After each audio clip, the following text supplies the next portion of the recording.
Hi guys, this is Miss Urban, and I'm here to teach you a fun new unit, fun new lesson, drawing technique. This drawing technique is called perspective. Now, what is perspective? Well, if you remember doing the color wheel that we did last year, 4th, 5th graders, and I think 3rd graders, with the city going up in space and all the different colors, that is perspective. Because what perspective is everything going to one spot. So if you look at my screen, I've put a dot and I'm starting to put lines, and all these lines are going to that dot. They're creating triangles, which will then become the buildings that go back up into the sky in space. So we've got all these different buildings. They're all going up into space and they're all in perspective. This is called 1-point perspective. So watch me add all of these different sections to my 1-point perspective circle.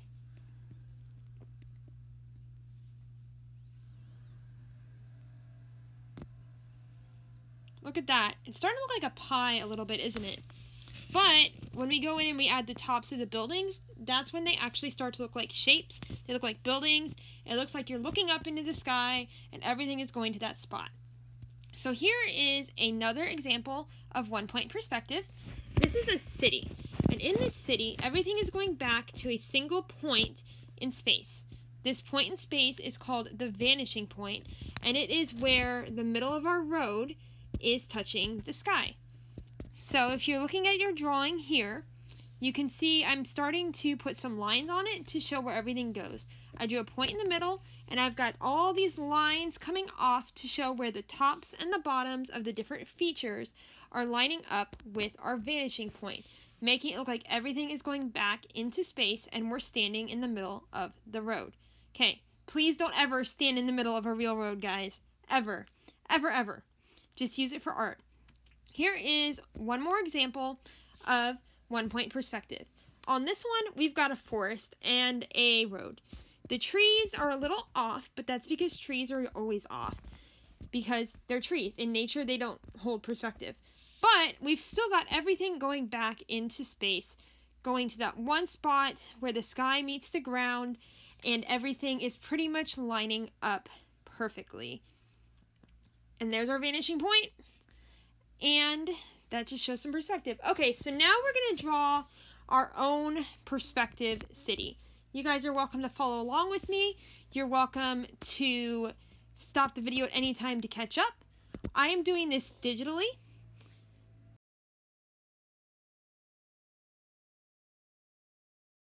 Okay, so if you're not doing this digitally, which I would expect most of you aren't, you're going to need paper, a pencil with a good eraser, a ruler or something with a straight edge, and then colors to color your final drawing.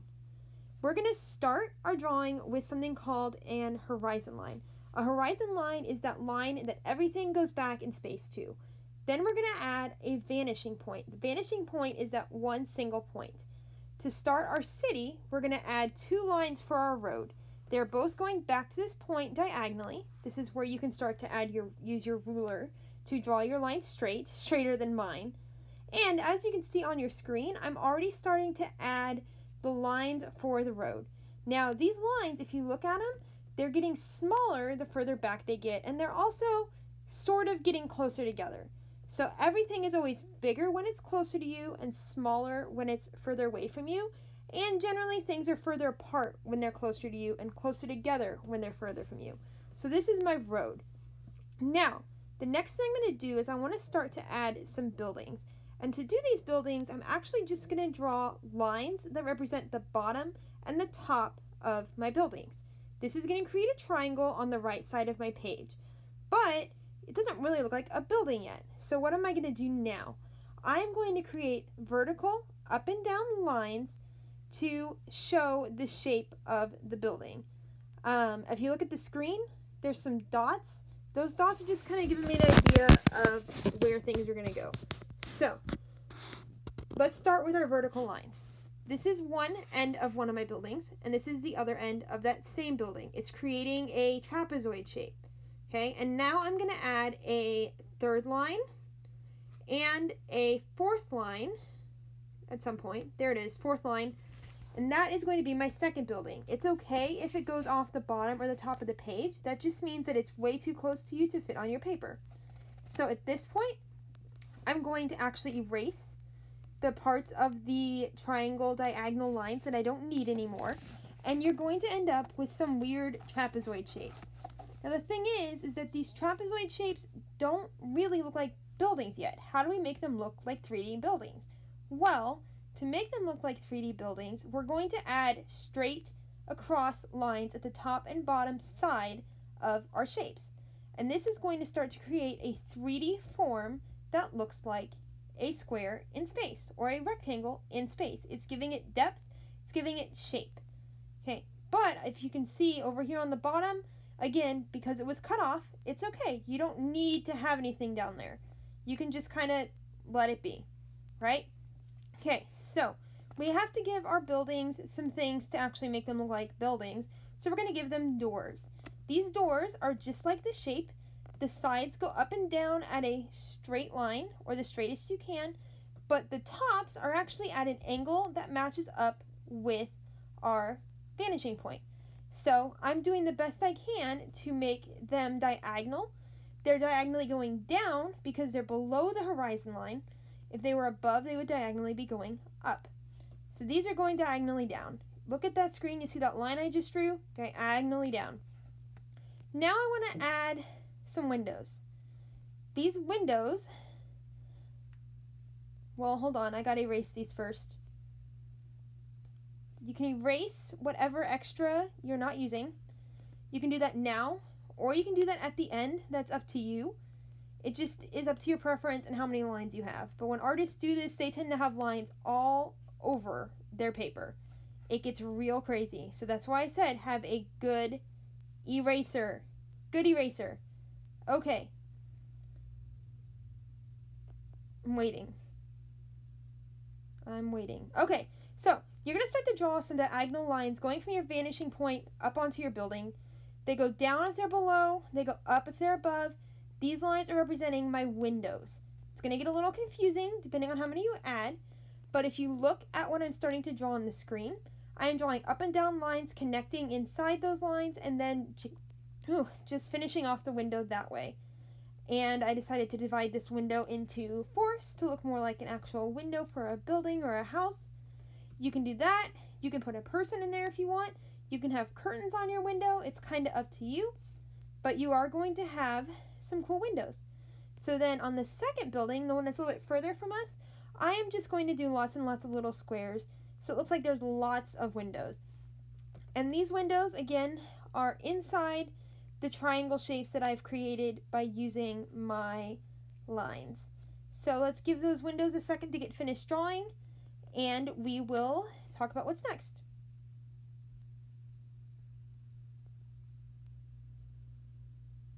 Oh, there's a little tiny one. All these windows, fitting as many as we can. Okay, and so then you can see that I've erased those light blue lines that I no longer need, and it actually looks like a real building now. That's kind of cool, right? So finish erasing if you're erasing. If you need to wait until you're done with your whole drawing before you erase, you're welcome to do that as well. Hopefully your eraser actually fits your thing. I'm using too big of an eraser for this, but digital has got some, some flaws to it, of course. So finish your erasing.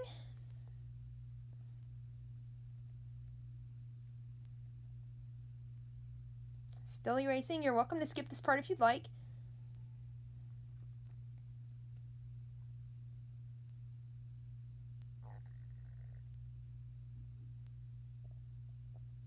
There we go. Okay, so the reason I do a circle there is because what do we want to put on that side of the road?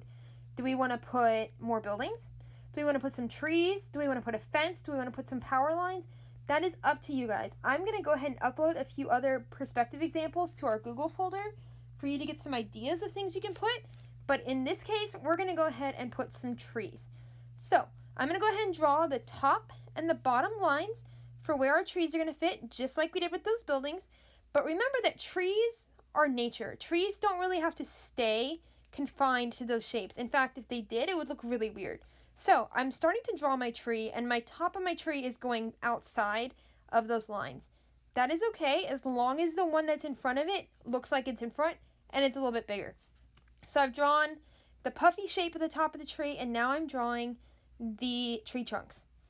So the tree trunks are going to go ahead and touch that bottom line because they should still be lined up. I know trees don't grow like that in real life, but in my drawing they do.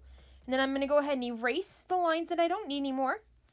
And I think I'm also going to extend my tree trunks down a little bit after I get done erasing these lines. So let's see.